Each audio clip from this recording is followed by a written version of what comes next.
All right, so we have a new assignment out that I revealed over the weekend to try to save my grader a little bit of headache and possibly heartache from the amount of work that we've been throwing at him. I am putting the same usual number of problems, but I'm specifying which of those problems are going to be graded versus ungraded. For the assignment, you can think of it as just assigning the graded problems if you would like. That is the minimum amount that you need to do in order to get the grade. But when I originally designed this assignment, I picked each of those problems because they relate to some outcome that will be useful or meaningful. But I also think our assignments have been a little bit on the long side. So this one is a bit on the shorter side. Each problem is worth 20 points now instead of 10, and there's an extra credit question in there as well.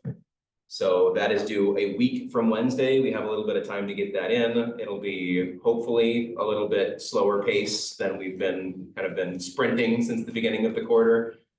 We'll ease up on that a little bit, but I still think there's a lot of good that can come from solving all of those problems because that will map to your understanding of the problems that you need in advance of the third exam that will happen at the end of week 9. So we're still 2.5 weeks out from that, not hugely concerned about the next exam, given that we just took one. But that's where we are. If you have not yet started on the CYK project, I would recommend taking the extra time that we have in here and starting to focus on that because there will be one more project coming your way in somewhere between 1 and 2 weeks, probably closer to 2 weeks. That will take us to the end of the quarter. There is one last assignment as well. After that, I plan to assign that the day that this one is due, and that will last the last couple of weeks of the class. So that is the plan for the rest of the quarter. There is one last 4th exam that I'm thinking I will give people an option to either take at the end of week 10 on that last day, or possibly take that over finals week. I've kind of let people choose on an individual basis which they'd like to do. Yeah. You have one more exam? 2 more exams. 2 more. Yeah. One at the end of week 9 for sure, and then the optional one at the end of week 10 and or finals week. All right, sounds good. Is that cumulative? There is a small cumulative section, and I will not be having you solve problems, but the questions that would be cumulative would be something like, how does this all tie together kinds of questions. So higher level questions about how all of the language classes that we've talked about, all of the topics that we've talked about relate to each other and to the rest of computer science, something like that. But then also just covering my bases to make sure there was an exam on everything that we covered. All right. Any other questions before we dive back in? Hoping about 5 to 10 minutes of lecture before our Veritasium video. Yeah. So if we do the other questions, are those going to be worth like extra credit point, or would they just be for us just for fun? There is already one extra credit question in there worth 1/8 of the assignment. So I think that if I made the others worth more extra credit, then I would have to have my grader grade it. And one of the main reasons that I did this the way that I did was to relieve that workload on him. That said, I'm happy to verify the work that you've done in my office hours. So that is kind of the equivalent of at least knowing the extent to which you got it right or wrong. Remember that there is one other extra credit opportunity this quarter with regards to the hackathon on Saturday. That's this upcoming Saturday now, so we're just a few days away from it. With the hackathon, I won't be able, how long is it again? All day. I think we start bright and early and go until close to midnight. It's a long day. Because I know I'm gonna have to leave around 7, but if it goes even like to midnight, I might be able to come back. That would be interesting. Yeah. Yeah. If you want to, you could set, I don't know when the exact deadline is for submission of projects, but if you submitted before you left, then we could either, you'd be part of the award ceremony, whether you were present or not. And if you came back for that, then we could get you stuff, depending on when you came back. And you get the extra credit regardless, as long as you work on a project. That's really all I care about. So submit a project, but it doesn't have to be submitted to be judged. Just have evidence of a project that you worked on. And that will be enough.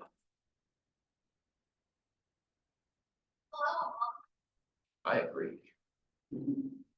All right, so last time we talked about the difference between computability and decidability. We said computability, we just need a function mapping every argument in the domain to something. If that exists, then that function is computable. Something that is uncomputable, we cannot build a Turing machine with that mapping.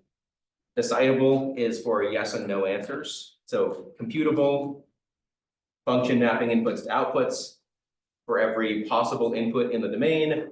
Decidable, there is a yes, no answer for every problem, for every input in the domain.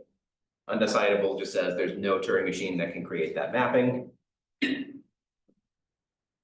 I also gave you the addendum of problems can be decidable or undecidable in some domain, but not some other domain. So you can restrict domains as well. And then what used to be an uncomputable problem becomes computable on some particular restricted domain.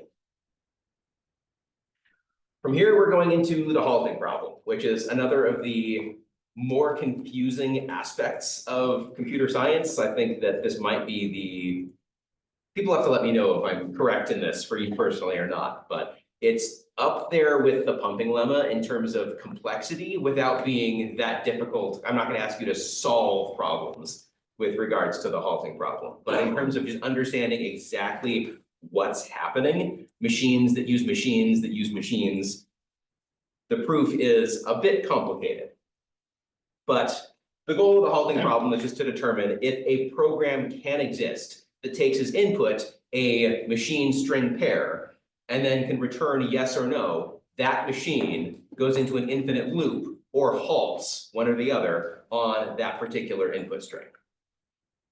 So we need a general machine to do this that takes that machine string pair, simulates running that string on that machine with the goal of saying we need to determine if that halts or spins forever, goes into an infinite loop. So single Turing machine for an arbitrary machine in string.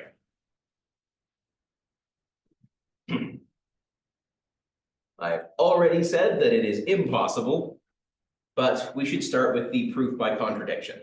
So just like everything else in this class and a lot in computer science, if something is impossible, we start by assuming that it's possible and derive a contradiction of some kind. So we start by saying, assume that it exists. This machine, which we will call H, solves the halting problem. That means that we pass it a Turing machine M, a string W, and it is capable of deciding. It means it is a decidable problem. It's capable of deciding whether that machine M either accepts the string or if it doesn't. That solves the halting problem. So here's kind of a visualization of this. We're going to pass in this machine and this string into this initial state in this machine that solves the halting problem. And it's capable of deciding, spitting out yes and no. If yes, it halts, or no, it goes into an infinite loop.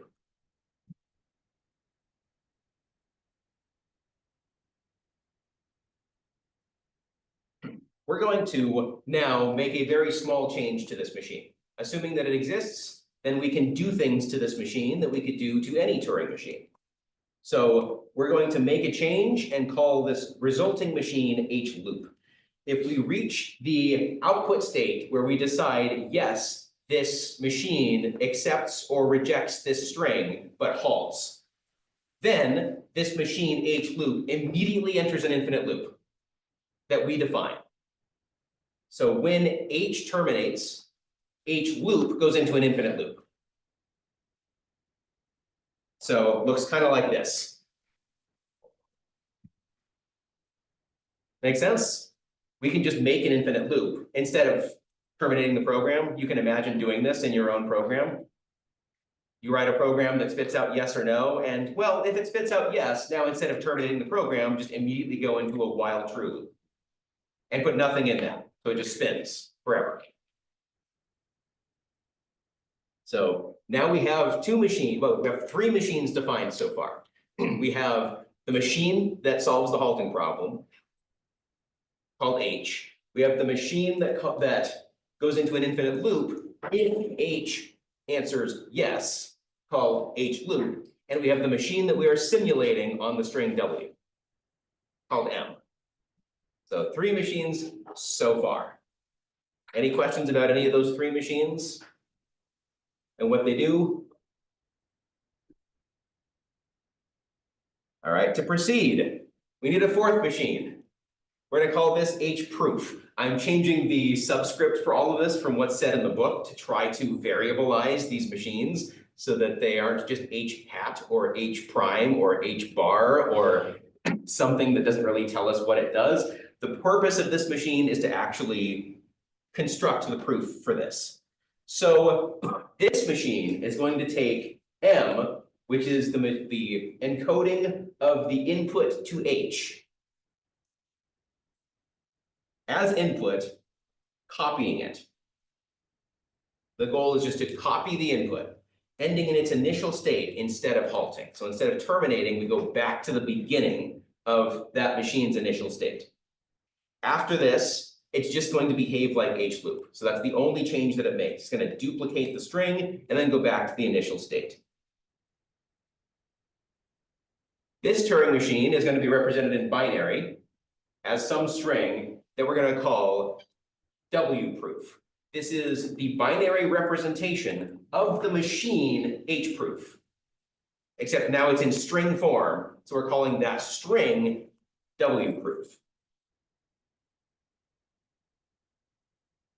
All we need to do now is instead of passing M into H proof, we're going to pass W proof. We're going to pass the string representation of this machine that solves the halting problem as the string to this machine. And here's how we get the contradiction. We find that the machine for the proof halts on this string representation that is the machine, if and only if the machine does not halt on the string, and vice versa. Now, I can say this, but it makes much more sense if I have a nice visual, which is why we're going to be watching this Veritasium video, because this is a much nicer visual representation of this than I am capable of doing on this board. But that is the basic idea, is that we're taking this machine that solves this problem, we're representing the string of that machine, and we're using it both as input and as the machine that's solving it. And we derive a contradiction that says that this machine that solves the halting problem halts if and only if the machine that halts doesn't halt.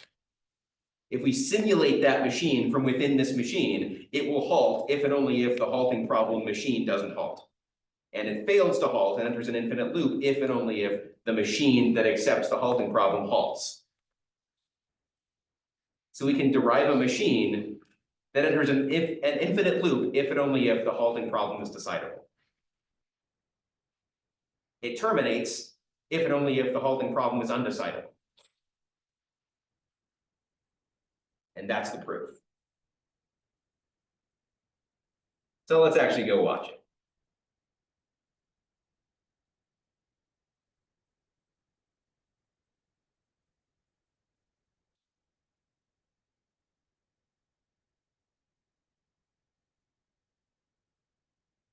First and foremost, leave this. We change to duplicate.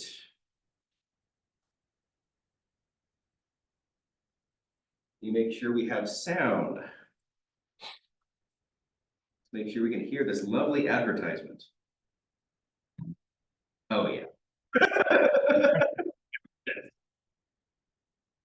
Okay, so I actually want to start this at the beginning rather than because. Okay, yes, Thank yes, you, yes. AI generated ad. Wow.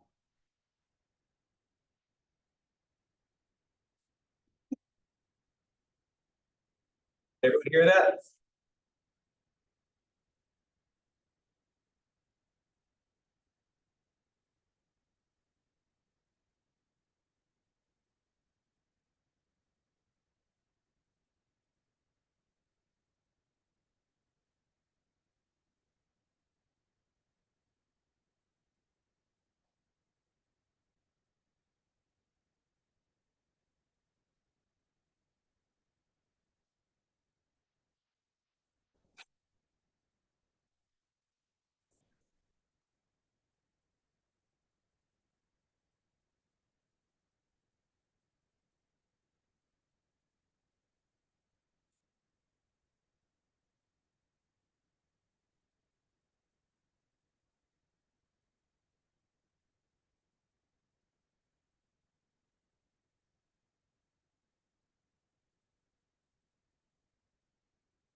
Just hire enough.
It's an ad block.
there we have it. Any questions or discussion points from watching that?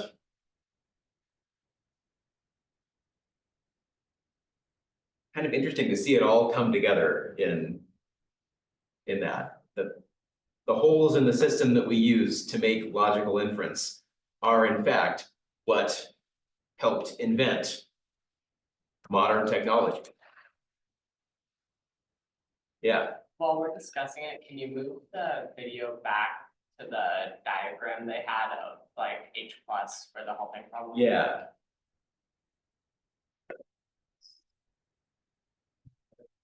Close-ish to that.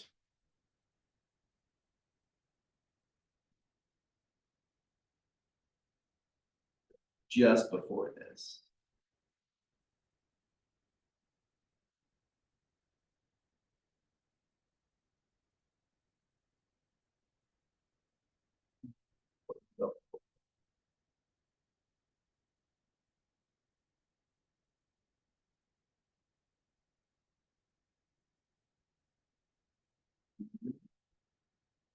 Oh, for- right here. Something like there.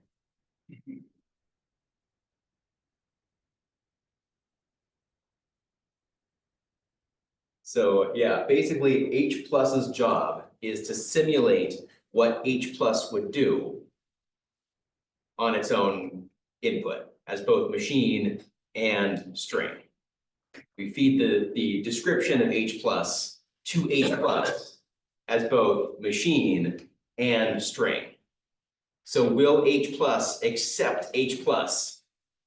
Or will H plus go into an infinite loop on H plus? And that is the decidability question. That is how we prove that we can't tell if a given program will go into an infinite loop in general. We can't have an arbitrary program that does that. And we will talk about over the next day or two about the kinds of problems that we can structure from this. This becomes its own sequence of problems where if we could map, say something like, assuming we could solve the decidability problem, then we could solve this other problem. That is a way of showing that that problem is undecidable. Because we know this problem is undecidable. So we can map another problem onto it, convert it somehow back down to this problem, then we get a whole new class of problems that are undecidable. With an easy proof of undecidability, and just that we can map it to the decidability problem. Which is really cool. Yeah, So with the set theory thing, did they just change the axioms so that you can't have a set? yeah, self-reference is a big hole in math. It's just something that we can't even ask a question about, because by its nature, it is the simplest paradox that we can come up with. Yeah. Can you have a complete system that without recursion, self-reference? I don't think so. You need to be able to determine the answer to that problem, and because it immediately creates a paradox, then that leads to the holes in completeness. So like with the game of life example, every single one of those patterns, it does or does not go to infinity. We just have no way. It's a stable state. The question is whether or not Or it keeps- eventually, yeah, it halts So- and is stable. Every single one of those problems, like there is an answer, but there's no way to figure out what. Well, yes, yeah. The issue stems very much like the countable infinity Yeah. versus uncountable infinity.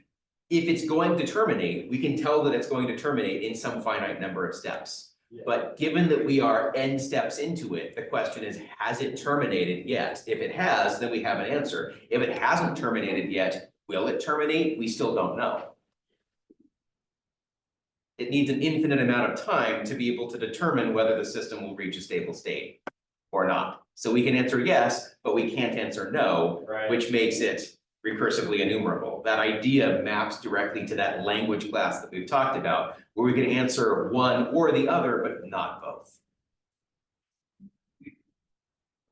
because. Because I'm just trying to reset it. It's a general case problem, which means we can take anything you can possibly have that could generate a loop. And prove whether or not it will halt or not. Yes, Whereas for some specific cases, we can't prove it will be infinite. Yeah. However, we cannot generally say, yeah, that will, it'll loop forever. yeah, you could make the problem smaller to say, given that we have a Java program of 100 lines or fewer with loops that contain 5 or fewer lines, that you restrict this domain in some ways. Maybe you can come up with a program that can answer that question. Or all programs that halt within some number of finite instructions. If the program hasn't halted, the question is it an infinite loop or has it not halted yet? Right. But You could create the because, cutoff there. but because it's turned complete, you can create an infinite amount of potentially infinite looping things, so you can't have a proof that everything will run on everything. Yeah. Versus we have specific cases where we know it'll loop forever. If we have further questions about this, I'd be happy to talk about it in my office. We're a few minutes over. And or write them down and we can discuss them at the start of tomorrow's class. But hopefully that's enough brain explosion for an hour's worth of time. But I find this stuff endlessly fascinating, so I'd love to keep talking about it. At some point. I will see you either now in my office or tomorrow.